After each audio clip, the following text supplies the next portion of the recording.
तो फाइनली दोस्तों हम घर आ गए हैं गाड़ी लगा करके। तो घर पे अभी आए तो नहा धोआ करके पूरा कंप्लीट हो गए हैं। इसके बाद हम खाना दे दिया हमको। देखिए दाल और ये करेला और क्या बरबट्टी का भुजिया और क्या क्या सब्जी उब्जी है। बेटी भी बैठी है छोटी वाली, तो खाते हैं खाना। बस बेटा ये सब बंद करो, रखा ला। देखिए हमारा बेटी को खिला रहे हैं पहले, छोटा वाला बेटी को। जय माता।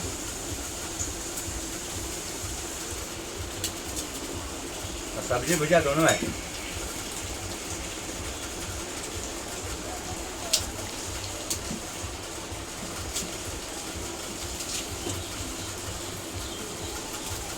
खाना तो बहुत अच्छा हुआ है दोस्तों, बहुत टेस्टी है। हाँ देखिए हमारा बेटी को खिला रहा है। खाना कैसे हुआ जुग्गू?